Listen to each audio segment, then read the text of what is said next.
Good morning, ladies and gentlemen. There you are, another great day in the logistics industry. Let's try that again, shall we? Good morning, ladies and gentlemen.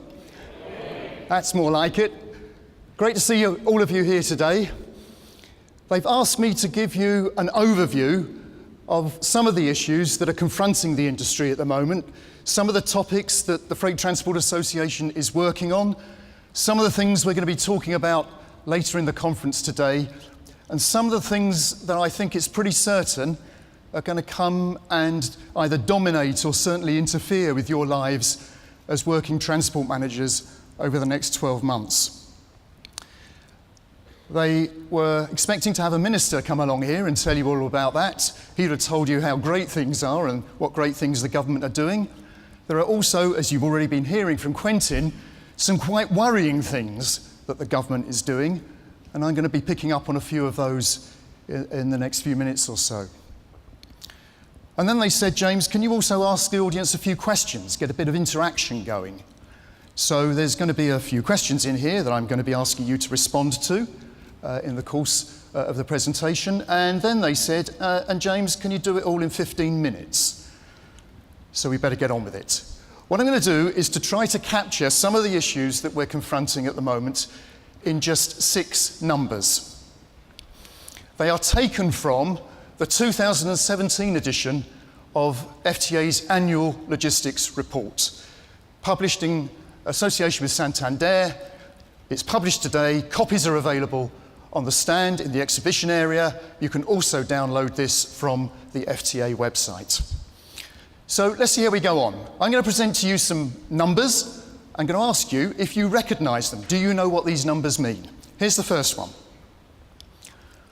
Now, just to help you, because it's a bit of a random number, isn't it? Just to help you, here's some clues, here's some options. You need to choose which one you think is right. So, is 57.95p the average cost of a replacement light bulb, failure of which is still the biggest cause of annual test failures? Could it be the current duty rate on diesel fuel? Or could it be Quentin Wilson's fee for chairing the conference? Now, using your mobile apps, choose what you think is the right answer. In 10 seconds, I'll give you 10 seconds to choose which one you think 57.95p actually represents. Starting now. See if we can get this technology to work.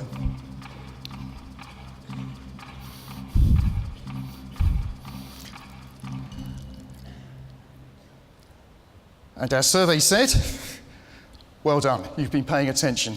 It is the current duty rate on diesel fuel, and I'm really glad to see that Bob's voted for Quentin Wilson's fee at the bottom there.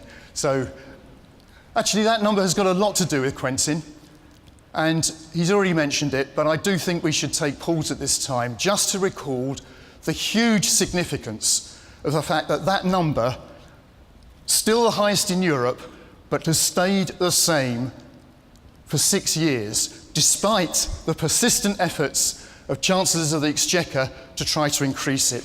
That is almost exclusively due to the efforts of Fairfield UK.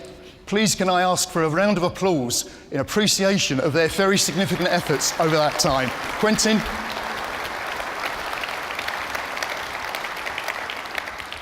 And his colleague in arms, Howard Cox, who isn't with us today.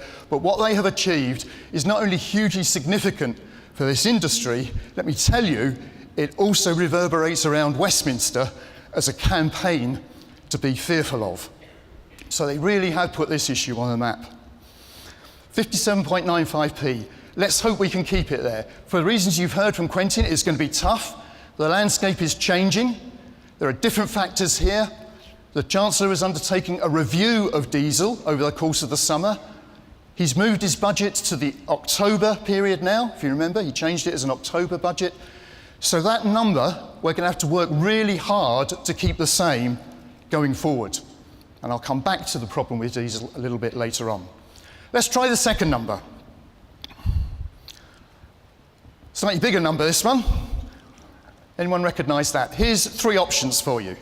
35,000. Is it? Well, that's better, isn't it, Quentin? Is it possibly the number of new HGV drivers that we need to meet demand, the size of the driver shortage? Or is it the number of EU drivers that are currently working in the UK?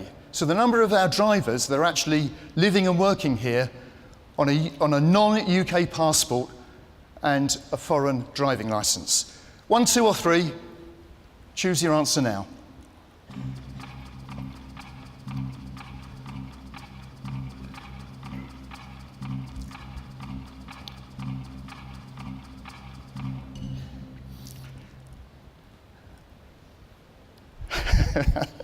Well, there's Quentin voting for number 1, no doubt. Now that's interesting, isn't it? Because we're almost roughly half split on answers 2 and 3. And the reason for that is actually they're more or less both right. The latest driver shortage survey that the FTA conducted revealed that number, 35,000, to be about the size of the driver shortfall, the number of drivers we are currently short. The difference between the number of drivers with a valid HGV licence and the number of O-licensed vehicles.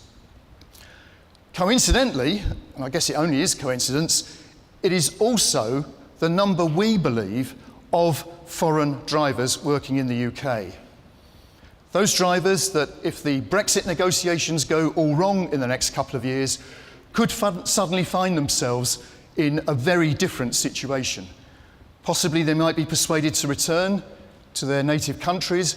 Possibly you as their employers might be finding that you've got additional paperwork to complete, additional forms to fill in. Possibly it's even been spoken about additional levies to pay, depending on how those Brexit negotiations go. But the driver shortage of 35,000 could easily double if we get those Brexit negotiations wrong. And what is already a chronic shortage of qualified drivers could quite easily overnight become an absolute driver catastrophe. That is going to be a big issue over the next 2 years, one that certainly the FTA is focused on. Certainly we've made the government aware of the importance of getting those negotiations right. We join a long queue behind the National Health Service, behind the agricultural sector, behind a number of other activities in the economy that rely on EU workers. It's going to be our job to make sure the government understand we're in that mix as well. Here's number 3, 7.5 years. See, it's going to be dodging about all over the place, this particular paper. Here's 3 options for you to consider. What does 7.5 years represent?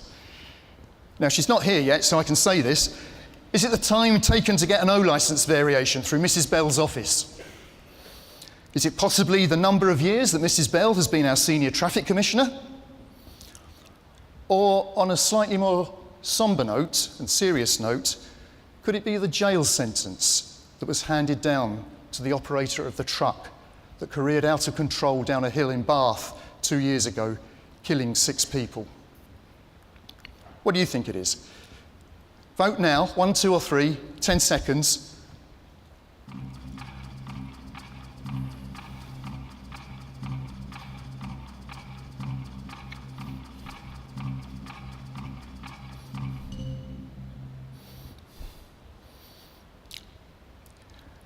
Absolutely right. It is that jail sentence.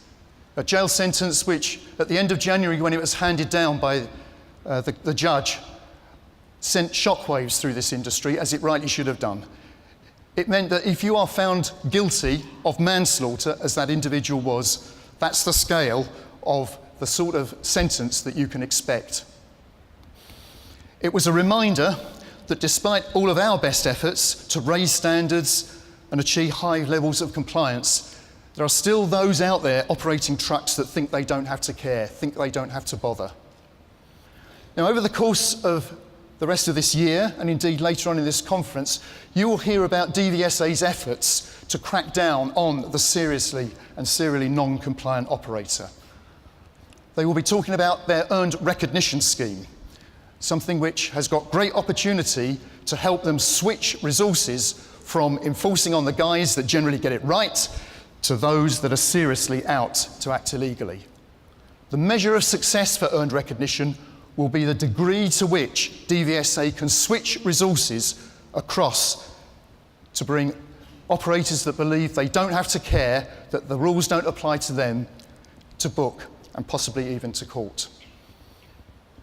Really serious issue, but for those of us that believe in high standards, it's really important that DVSA get this right and get the cowboys out of this industry. Moving on, 40% by value. Another random number, seemingly. What could that represent? Could it be the proportion of UK international trade that is carried in trucks? Might it be what transport managers think their pay should go up by? Yeah, it could be. That's maybe only 40%. Or is it the proportion of a litre of diesel fuel that is tax? 1, 2 or 3, 10 seconds, votes now.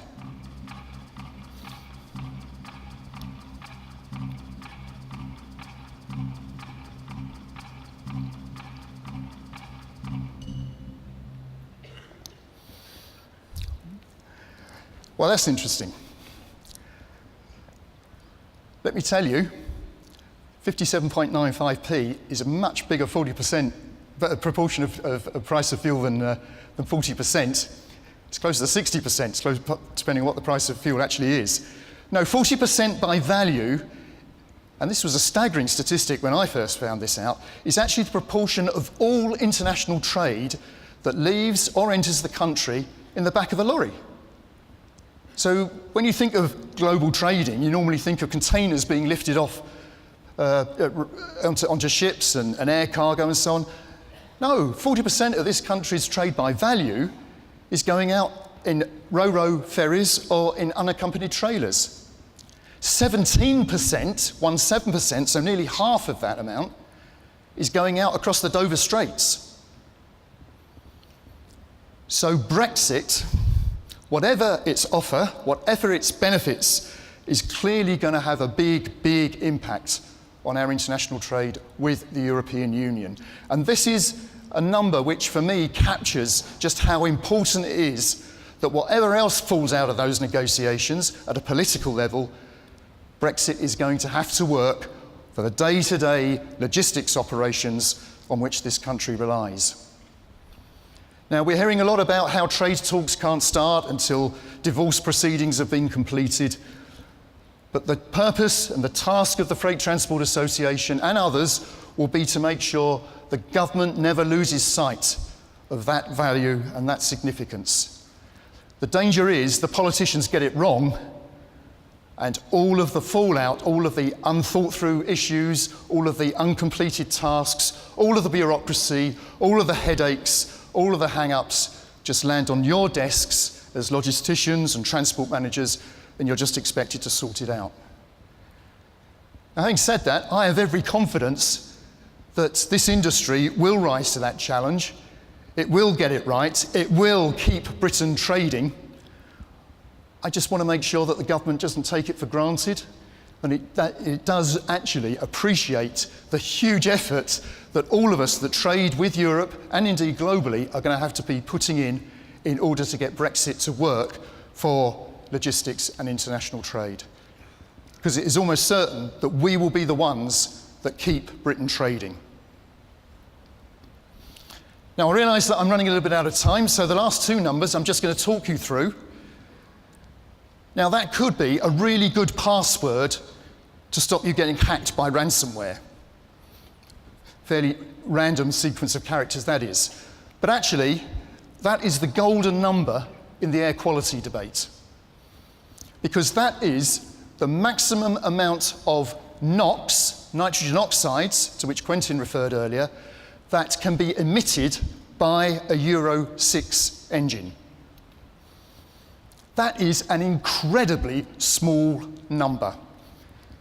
You wouldn't know 0.4 grams if you had it in the palm of your hand. The fact that it's expressed as a function of the power of the diesel engine, don't worry about. All you need to know is that Euro 6 technology is fantastically good at removing NOx emissions. Now, being in the industry, I'm sure you are aware of that. Our job will be to convince the government and especially the local politicians that actually that is a really good outcome for a diesel engine.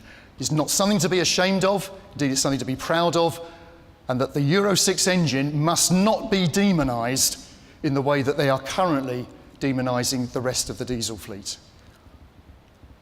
This is our best-in-class technology. It is a fantastic achievement for the industry. We should be proud of that achievement. We will make sure that the government realises what a fantastic outcome that is delivering, and we will keep the industry at the forefront of their attentions. My final number is a negative one, minus 49. And I think this is probably going to underwrite the whole of the scale of the challenge we've got in addressing all the other issues that I've been talking about so far. Minus 49 is the industry's net promoter score. It's a measure that is used in marketing to understand how your audience is feeling about you.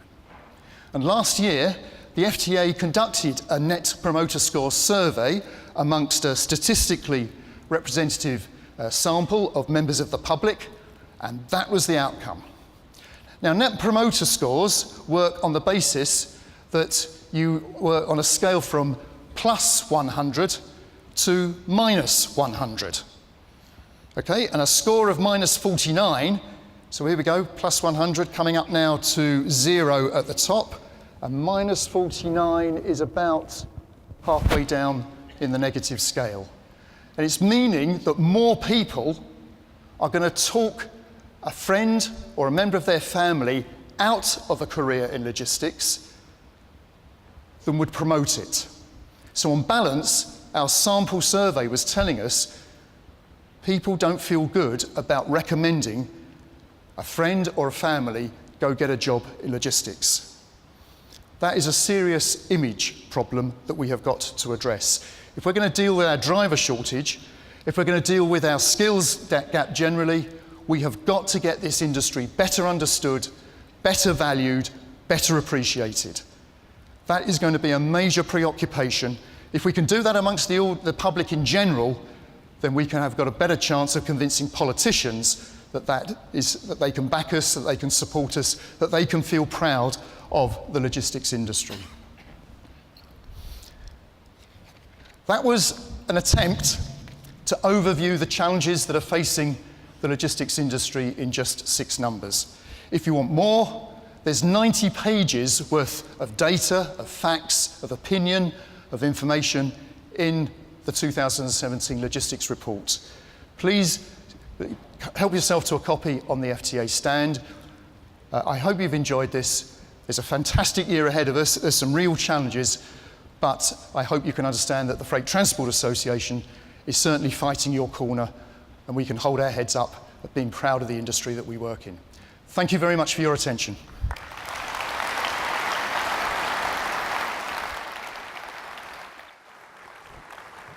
We're going to do some questions. Oh, okay. Right, okay, so our interactive system is working.